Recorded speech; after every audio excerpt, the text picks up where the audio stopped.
Hello YouTubers, so here we have a, we'll say, unique specimen here, and that is another one of these wooden housing type of speakers here. Now this particular speaker screams homemade. This actually uses real wood. It looks very homemade. There's also, it looks like there's two pieces of wood stitched together here and here. This is just screams homemade. Very good quality, but also it has this asset tag on there from Ambassador College. So I did a little bit of research on this Ambassador College. So it turns out that this most likely came from the University of Ambassador in Big Sandy, Texas, because the seller I got this from, it came from the next town over from Big Sandy, so this was likely the place it came from. But upon doing some research of this college, it actually turns out they also had their own radio station. I don't remember the radio station off the top of my head, but I will paste it in the video. So I suspect that this was used in that radio station as probably like a monitor speaker, just to listen to how the broadcast is going and whatnot. Make sure that your audio levels are correct, not overly distorted, all that good stuff. So this was probably most likely a monitor speaker. Now, of course, I'm not going to take this off. I'm just going to leave it there just because it gives a character.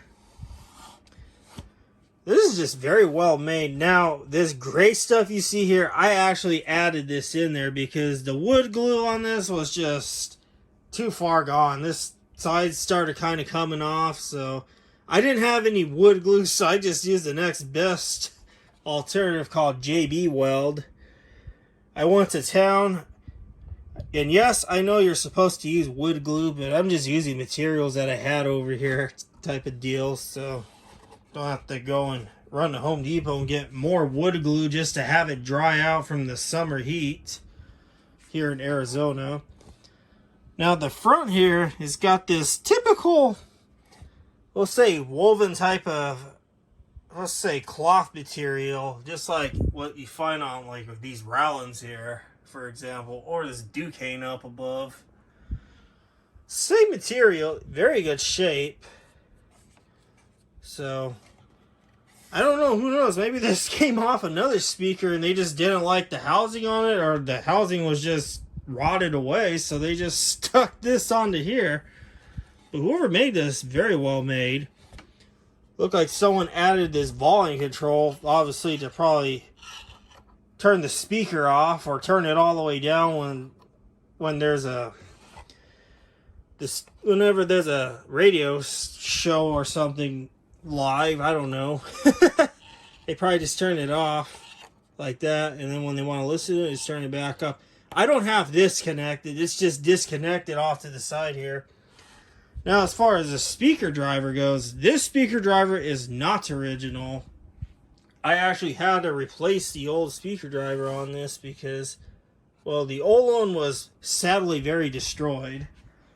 I don't know how it got destroyed, but part of the cone was torn, but also somehow the voice coil ripped the spider off. I don't know how it ripped the spider off, but so the voice coil is completely dislodged out of place, and I try to put it back in, but I don't know. It was one of those old school Quam speakers with the clamp magnet, which I will probably insert the pictures of that driver because I'm pretty sure I took some. So upon taking the driver out, I'm going to sidetrack here for a little bit.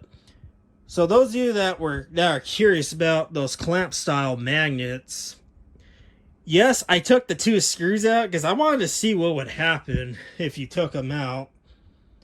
So it turns out that the magnet is kind of more on it's loose, but there is some glue that glues the actual bottom plate of that magnet to the speaker basket.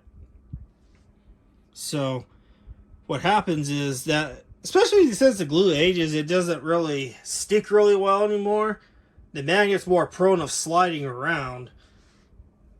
I tried to see if I could line that magnet back up, but it's impossible, man.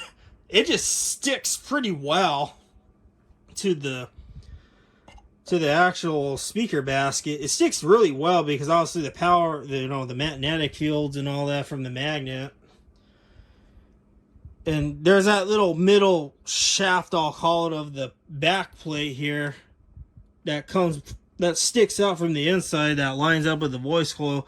It's either too far to the bottom or too far to the top. So for you guys that are curious about taking that magnet part, do not do it to a working speaker. Now, if it's a blown or a defective speaker, by all means go ahead, but don't do it to a working speaker, because chances of damaging the speaker voice coil is very high with those clamp style magnets. So now back to this. Let's play some music on this, because I'm sure you're ready to hear what this sounds like. So here we go.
So yeah, that is what this sounds like. Now, as far as this speaker driver that I replaced the old one with, this is a Valcom IP speaker here that came out of this guy right here about a year ago. At the time, I bought this grill assembly with the driver and IP board for dirt cheap because I really wanted just the grill off of it. Because, I love these square perforation grills, for those of you that are regulars in this audience. I wanted it just because of the square perforation, but also the nice Valcom logo. And I stuck a Qualm moisture resistant driver on this. So then I had this driver put away for about a year in the attic because, well, obviously I have a little bit of storage space in the attic for just in case I needed it in the future. And I'm glad I saved this driver because, well, I needed it for this speaker here. So it works great with this. This transformer here is original. That's what came with the old speaker driver that got destroyed. And this is also a 10-watt transformer, which is perfect because, well, Valcom speakers are 45 ohms. So I need a little bit of extra output power because a 4-watt transformer will not cut it with this. It just won't cut it with these 45 ohms. It'll sound too quiet. This gives the extra power to this, so kind of used what I had on hand just to get this going in a timely manner. Glad to acquire this speaker. It will be eventually, I might put it underneath this speaker here, this set I have here, which is kind of a spoiler alert to what's coming up here in the coming months.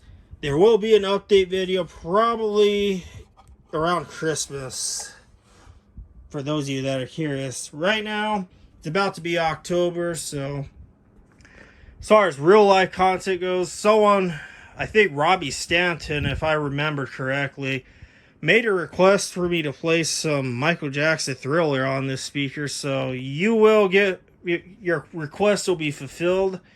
And I'll play probably a couple other real life content videos as well on this lovely homemade speaker here from University Ambassador. You can find the links, find the archive.org links in the description.